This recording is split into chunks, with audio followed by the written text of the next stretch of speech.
told Steve before, you could put a green screen behind him and put any racetrack in the country. It looks, every time he works, it just looks the same.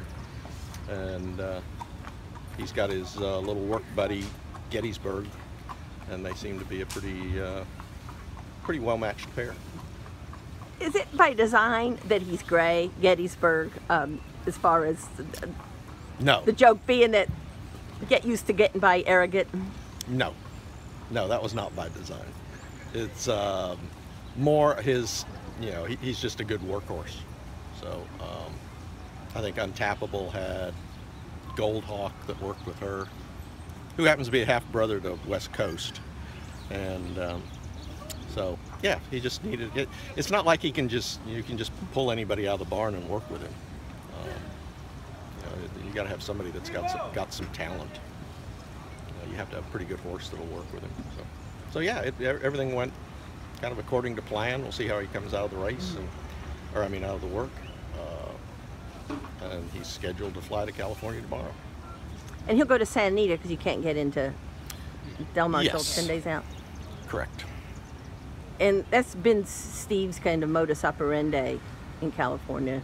Get him out as there early as possible. Yeah. I mean, he's had a fair amount of success doing that. With you, in fact. Yeah. Untappable. I think Untappable. I can't remember how early Tapazar got out there, but Tapiture ran well. He got out there early, and then he's also had horses like Regally Ready, and some of the Stone Street horses went out early that he's had in the past. So yeah, that's pretty much standard. But you're not looking at the Awesome again. He's good. Correct. He's good train up to the Breeders' Cup. Yeah. He'll train up to the Breeders' Cup. And if you could just sort of elaborate on that, because that seems to become sort of all the horses that aren't going to run since Saratoga in the Breeders' Cup this year. The new game plan. I think it was partly the schedule that all the races fall into, and partly that he runs well fresh. He's a good workhorse. I mean, you watched him work this morning. He puts a lot into his works. So from that standpoint, he's pretty easy to, nudge into fitness, so to speak. It's not like he's like just a runaway, and one day he puts in way more work or way more effort, or goes a lot faster than you want him to. He's pretty professional, so it's like, go 5/8 in a minute, he'll go 5/8 in a minute. And if you need to, if you feel like he needs to be a little fitter, go 5/8 in 59 and 2, and he'll go 59 and 2. So, I think working him up to the race just gives Steve a little more control, rather than put him in another race and he just runs a hard race or whatever, and then comes back and he's all kind of emptied out and drawn up. And I think he'd rather just work him up to the race. You had a great line before when we talked. You said, if training is an art form, that this might be Steve's masterpiece.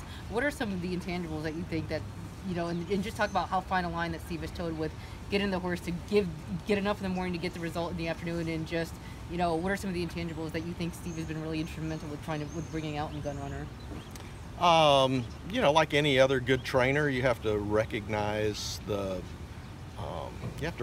what you have and what you can do with it. Whether you're a horse trainer or a basketball coach. I mean, if you've got a bunch of slow guys on your team, a run and gun style probably isn't going to be your best deal. I mean, you have to recognize what you've got. So that entails, like I just said, the horse runs well fresh. So, sometimes you put a horse's races back to back, or too close together, and then you go, oh, they didn't like that, or that was too much for them. So next time we run, we're going to put 5 weeks in between the races, or 6 weeks, or whatever. And then there's some horses that thrive on just running all the time. When you all buy into a colt like you did Gun Runner, you're thinking potential stallion, hopefully, but do you also think, okay, how's this going to work with Tappet mares? Yeah, that's probably a secondary consideration. With Gunrunner, it just was like, you know, oh great, you know, if he works out and goes to stud, he'd be, you know, probably a pretty good cross. So, but I don't think we were out looking for a colt that, you know, that's like too many steps.